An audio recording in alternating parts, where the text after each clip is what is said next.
My name is Jeremy Wheatland. I'm a partner at L.E.K Consulting, based in London, and global co-head of the firm's industrial sector. The key challenge for industrial businesses has been how to respond to inflation and rising input costs. In particular, businesses have experienced significant increases in energy and raw material costs, in combination with pressure on wages due to skill shortages and cost of living challenges. Going forward, these challenges will remain. However, demand will also begin to fall for many products and services as the forecast recession takes effect and public spending is squeezed. Rising energy costs have been well documented. However, for many large energy consumers, the protection from existing hedges will increasingly fall away over the next 12 months, raising further pressure on costs and hence prices. Assuming the situation in Russia and Ukraine remains the same, the cost of energy is unlikely to change in the near term, but will continue to incentivize an acceleration in investments in alternative energy, such as renewables and hydrogen. Labour availability in some sectors has been impacted by Brexit, but the largest factor creating shortages has been the large amount of people having left the sector during the pandemic and not returning. Additionally, there is a society-wide desire to work more flexibly. This translates well into office-based jobs where much of the day-to-day work can be done equally well from home or the office. But for occupations in manufacturing and construction, this just isn't a viable option. This has created a further lack of skills and availability in the workforce, and this in turn is driving up wages. However, even with these current headwinds, there will still be companies that will be able to succeed. Raw material producers such as oil and gas companies and mining companies are clearly benefiting from the increase in commodity prices, although governments continue to consider the use of taxes to level this up.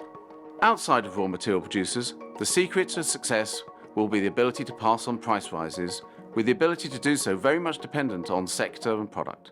In this time of inflation, ultimate exposure to the consumer discretionary spend can bring vulnerability, for example in the automotive market and house building market.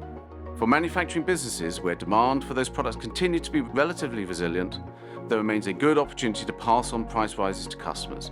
A good example is bulk cement manufacturers, who are seeing costs rise, but investment in large infrastructure projects is continuing to underpin demand.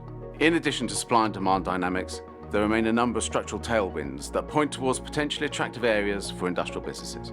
Participating in potential products and services to improve sustainability will continue to be in demand, especially in relation to accelerating the energy transition and underpinning the circular economy. Productivity improvement enablers such as automation and robotics will also continue to be sought after. We are helping our clients to rise to these challenges and help develop strategies to grow and succeed. One way we do this is by helping them to assess and predict demand in the light of changing macro environment. Having clearer view of likely demand and competitive scenarios allows us to help optimize costs, resources and footprint to maximize the resilience of the business and enable it to exploit new opportunities. We have a number of strategic and performance assessment tools at our disposal to support clients. However, we're finding the use of data and analytics to create a digital twin of the business a very powerful way to assess performance improvement opportunities under different scenarios. This allows management teams to prioritize activities and focus scarce resource to maximize value. The fundamental question for everyone is, how will the markets evolve and stabilize? What actions should I take now to be prepared for new opportunities and a future market upturn? At times like these, balance sheets matter more than ever. Those that have the resources to carry on and to invest through the cycle in areas such as sustainability and energy transition will ultimately win out. The single most important thing for the year ahead is resilience.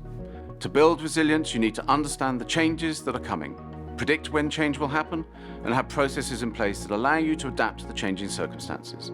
In times like these, you need a partner who is analytically robust and able to support critical decisions with rigorous assessment, and one with the experience and long track record across sectors and geographies to bring real expertise to bear. It's our combination of these factors that give our clients the advantage they need.